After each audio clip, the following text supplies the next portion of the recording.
या संपूर्ण किल्ल्यावर नजर फिरवता येते बघा. हा संपूर्ण परिसर दिसतो, समोर समुद्र पण दिसतं. हे बघा इकडनं ना समुद्राचा कलर जरा ना वेगळाच दिसतो, निळसर दिसतो काहीतरी असा. बहुत से लोग बोलते हैं कि महाराष्ट्र में किले अच्छे नहीं है, अच्छी स्थिति में नहीं है. कोकण में आइए, आपको कुछ अच्छे किले भी दिखने मिलेंगे.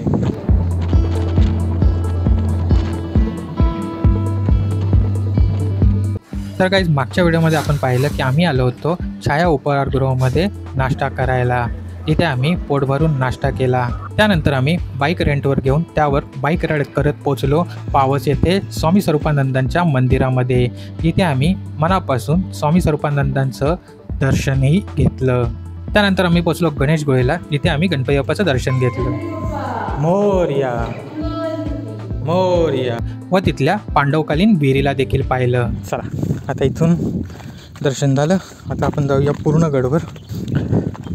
आणि ही आहे ती ग्लॅडिएटर बाईक जी रेंटवर घेतली आहे 3 दिवसासाठी. स्वस्तात पडली, चांगली आहे, वाईट नाही आहे, काय मस्त आहे. एक काम तरी हो 500-1000 रुपये रिक्षाला घेतात. गोळ्या द्यायला 500, तिकडे पावसला द्यायला 500 किंवा अजून कुठे कुठे 1000, 2000, 3000 रुपये घेतात. हे माझं जवळजवळ 1800 रुपयामध्ये 3 दिवसासाठी ही बाईक भेटली. कुठेही फिरवा, कितीही फिरवा, कुठे कुठे पाहिजे ते जाऊ शकतो. जर एका दिवसाला एक रिक्षा पाहिजे असेल तर 2000 रुपये. एका दिवसाचे 2000 रुपये तरी कमीत कमी लागतात. तर म्हणजे 5-6 रुपये जर खर्च करणार असेल त्यापेक्षा आणि स्वतःची बाईक कुठून घरातून घेऊन आली तर अतिउत्तम. गाडी बाईक जे काय असेल ते असं. चला पूर्ण गडवर जाऊया. तर काहीच गणेशगुळेपासून पूर्ण गड जवळपास 11 किलोमीटर आहे. म्हणजे 15 ते 20 मिनटं लागतील तिकडे पोहोचायला.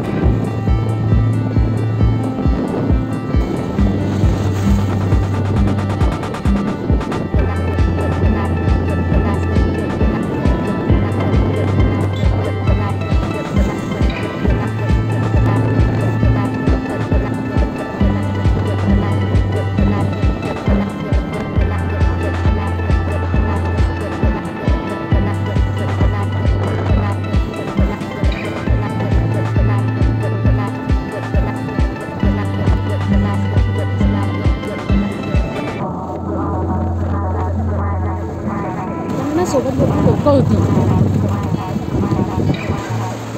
प्रश्न नाही बघू, आपल्याला 4 लोकांबरोबर गेलं की कळतं. 4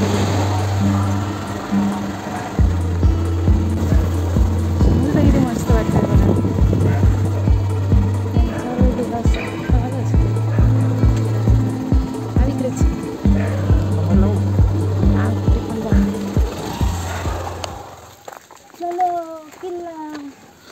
तो पूर्ण गड जाने के लिए ना ऐसे या स्टेप्स आहे.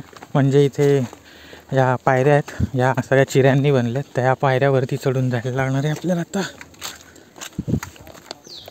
थोडीशी दमछाक होईल. चढण थोडंसं स्टीप आहे म्हणून, तर थोडं जास्त आहे किती आहे ते कळेलच. पण बाकी साऱ्या गाड्यांसारखं एवढं खूप उंच नाही असं म्हणतात. बघू किती वेळ लागतो, किती चढायला लागतं करून. इथे मंदिर एक बघूया कोणतं मंदिर आहे. विठ्ठल रुक्माईचं मंदिर आहे.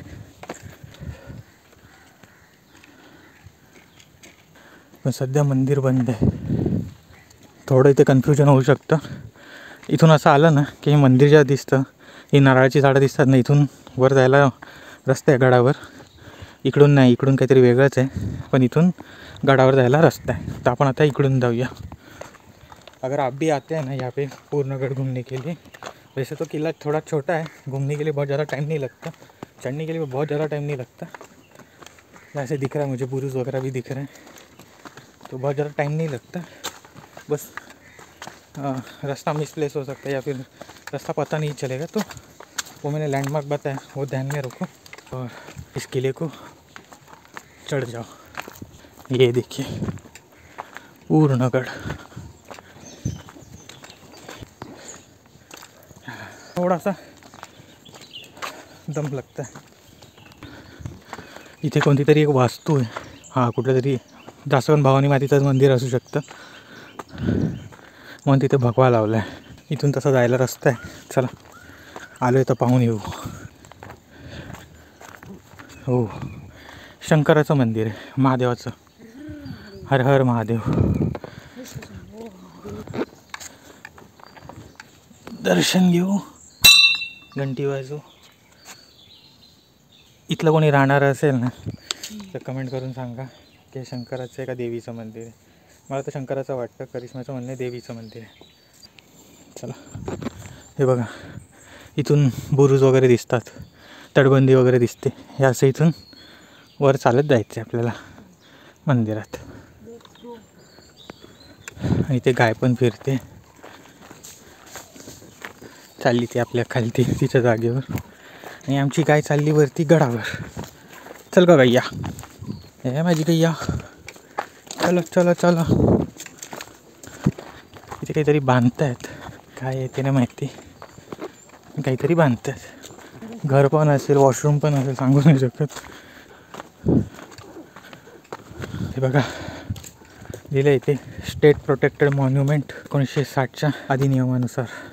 इथे चुकीचं काही काम केलं तर 5,000 रुपये डायरेक्ट दंड आणि 3 महिन्याचा कारावास पण आहे. तर हे बघा, हा आहे पूर्ण गड. इथे मला हा एक बुरुज दिसतोय, तो एक बुरुज दिसतोय, तटबंदी पण दिसते. हो, जय. हनुमानाचं मंदिर आहे इथे आणि मंदिराच्या बाजूनेच गोमुखी द्वार आहे. पण इथला दरवाजा आहे ना थोडाफार चेंज केलेला दिसतोय. हा जुना नाही आहे, हा नवीन दरवाजा आहे. पण ह्याला ना ते खिळे वगैरे ते जे आहेत ना ते जुनेच ठेवलेत.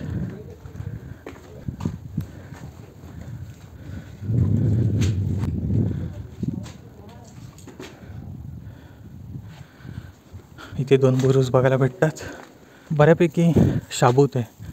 आणि इथे ना रिस्टॉरेशन केलं आहे बघा, तिकडे त्या बाजूला वरच्या बाजूने सगळं चिरे लावलेत. हे जुनं बांधकाम आहे, ते नवीनवालं आहे, पण ते मॅच केलं आहे. आता ते ASI वाल्यांनी केलं असेल जास्त करून. इथे पण हे दिसतं आहे सगळं चिऱ्याचं बांधकाम. काही वास्तूंना चांगल्या स्वरूपात आणलं आहे. आता आम्ही ना बुरुजाच्या साईडला जातो आहे वरती. हे पायऱ्या चढून, खूप उंच उंच पायऱ्या आहेत. या जुन्याच पायऱ्या आहेत. याच्यात दिसतं आहे पण बघा, चुना, शिसं, गूळ जे पूर्वीच्या काळात सिमेंटच्या जागी वापरायचे ना, म्हणजे आजकाल सिमेंट वापरतात, पूर्वी हे वापरायचे. हे बघा, हे जुनं बांधकामामधल्या वस्तू आहेत, त्या अजूनही आहेत शाबूत. हे बघा, हे बुरुज, या बुरुजावरून शत्रूंवर लक्ष ठेवलं जायचं. हे बघा, इथून येताना दिसतंय कोणी पण शत्रू येतोय तर तो दिसतो, ते इथून अटॅक करू शकतो, इथून पण आणि तिथून पण.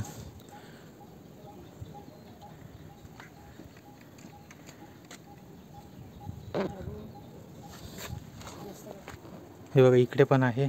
इथून मला वाटतं बाण वगैरे चालवायचे किंवा तेल वगैरे फेकत असतील, इथून पण लक्ष ठेवलं जायचं. पूर्वी ते झाडं असतील नसतील, पण इथून लक्ष आरामात ठेवू शकतो येणाऱ्या शत्रूंवर. ही पण खिडकी तशीच आहे याच कामासाठी. आणि इथून समुद्र पण दिसतो आणि ही बाजू पण दिसते. चला, इथून असं वरती बुरुजावर अजून वर जाण्यासाठी मार्ग आहे. आपण जाऊया वरती.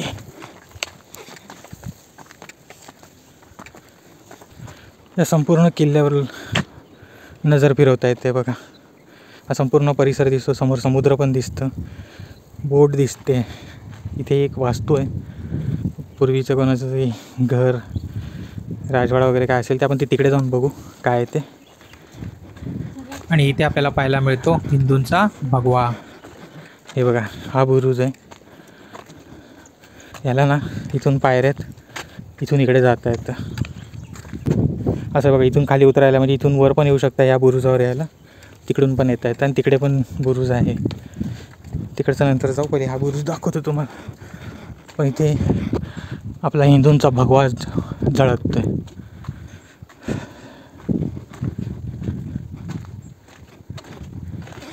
हे बघा, समोरून येणाऱ्या शत्रूवर लक्ष ठेवता येतं.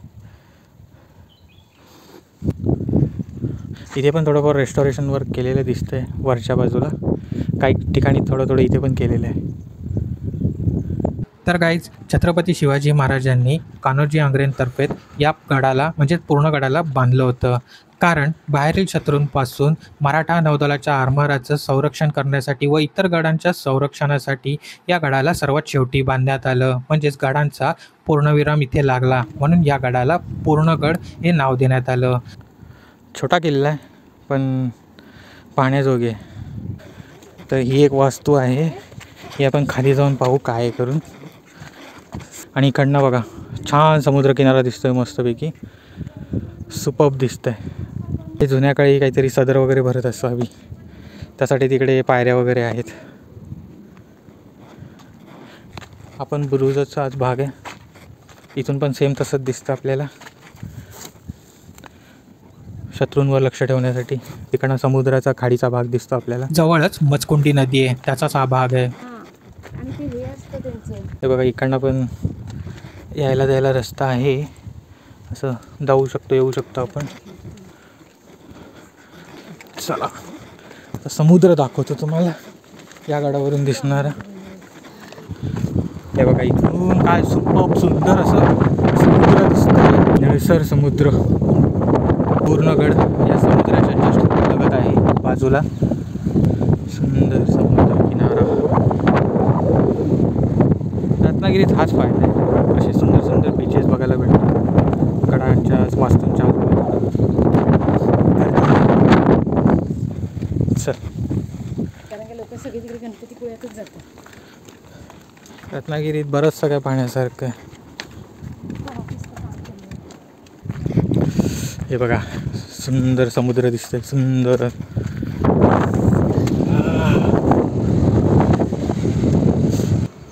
सुंदरसा समुद्र किनारा. हे असं इकडनं समुद्र दिसतो, मस्त सुंदर वारा सुटला आहे आणि पूर्ण गड पाहून मजा आली. कसं रत्नागिरीत येऊनच मजा आली, मला आवडलं रत्नागिरी. असं कोकण कोणाला नाही आवडलं. दे बसल्या बसल्या ना तुम्हाला मी इकडेचा ना थोडासा एक टाईमलॅप्स दाखवतो समुद्राचा, तो तुम्ही बघा, तुम्हाला खूप आवडेल.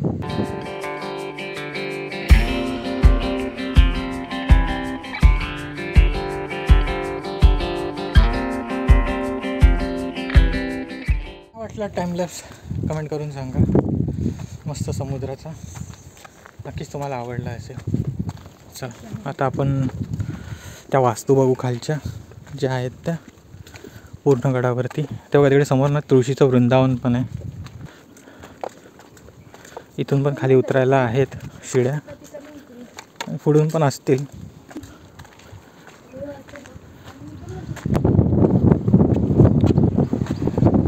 आम्ही ॲक्च्युली बाईक तिथपर्यंत मग तुम्ही व्हिडिओत पण पाहिला असेल, तिथपर्यंत नेली होती पुढे, पण करिश्माने कॉन्फिडन्स घालवला, त्याच्यामुळे मग आम्ही रिटर्न आलो मागे. हे बघा इकडनं ना समुद्राचा कलर जरा ना वेगळाच दिसतो, निळसर दिसतो काहीतरी असा, खूप सुंदर. संध्याकाळी तर अजूनच छान दिसेल. बेस्ट. हो हे बघा ॲक्च्युली तिकडनं नदी खाडी वगैरे अशी वाहत येते, ती या समुद्राला मिळते त्याचं पाणी, त्यामुळे ते अजूनच सुंदर वाटतं बघायला. हीच कोकणातली खासियत आहे. समोरून मेन दरवाजा यायला आतमध्ये एंट्री, इथून पण आहे खालून. जाऊ आपण आता तिकडे. ही बघा ती वास्तू जिच्याबद्दल मी मगाशी बोलत होतो. दरवाजा आहे,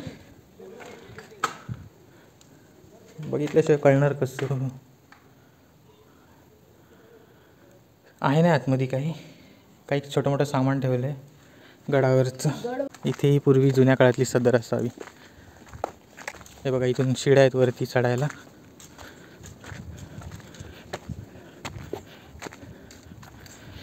पूर्वीच्या काळी नाही ते बांबू वगैरे ठेवून वरती छत बनवत असणार आहे बघा. होल पण ठेवले त्याच्यासाठीच. असं तिकडे पण आहे, म्हणून बोललो ही सदर असणार सभा वगैरे घेण्यासाठी. असे तिकडे पण 2 असतील, आहेतच म्हणा.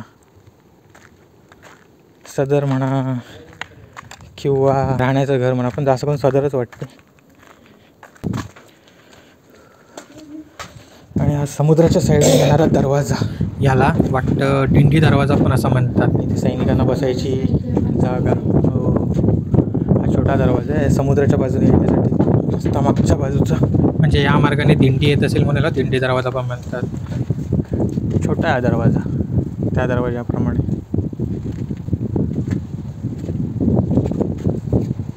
आणि वरती पण बुरुज आहेत तिकडे आणि इकडे. आणि इथे बघा थोडंसं रेस्टॉरेशन वर्क केलेलं दिसतं. क्लिअर चिऱ्याचं बांधकाम आहे बघ. काय बोलते हो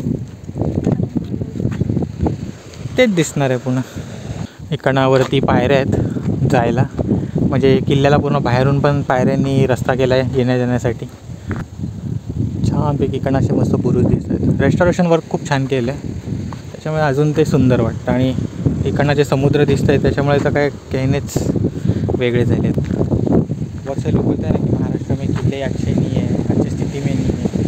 कोकण में आइए आपको कुछ अच्छे किले भी देखने मिलेंगे. ऐसा नहीं है कि किले आपको सिर्फ कुछ ही राजस्थान वो साइड में अच्छे दिखेंगे, यहाँ पर भी है, लेकिन कुछ किलों को ही उन्होंने अच्छे से मेंटेन रखा है. बस यही दिक्कत है क्योंकि आपको तो पता ही है मराठाओं ने जिस तरह से लड़ाई की थी उनके किले सबसे ज़्यादा डिस्ट्रॉय हुए.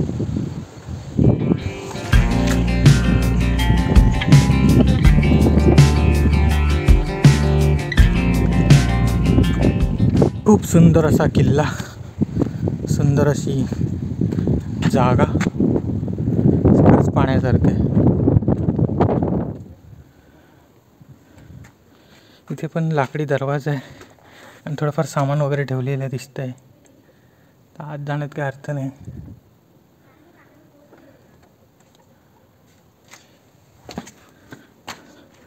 आता सध्या स्टोर रूमसारखं यूज करत आहे त्याला. पूर्वीच्या काळी कदाचित धान्य ठेवत असतील, काही ठेवत असतील, किंवा कोणाच्या तरी राहणार इथे जे राहतात त्यांची घरं वगैरे असू शकतील. अशा गोष्टी आहेत, असण्याची शक्यता असते. मला पूर्ण फिरून झालेलं आहे. आणि या मेन गेटजवळ ना जुन्या काळातले कमळाचं चिन्ह पण आहे, ते आपल्याला पाहायला भेटेल. हे बघा इथे ते कमळाचं फूल आहे इथे, आणि इथे पण एक कमळाचं फूल आहे. हे सर्व हिंदूंनी बांधल्याचं निशाण म्हणून ते केलेलं आहे. आणि ते सैनिकांना बसायची जागा. हे बघा इथे पण. चला झाले आपलं दर्शन सर्व. आता बाहेर पडूया, जसं आलं तसंच जाऊया खाली. हे बघा हनुमानाच्या मंदिराजवळ पण आपल्याला ना कमळाची फुलं वगैरे दिसतात.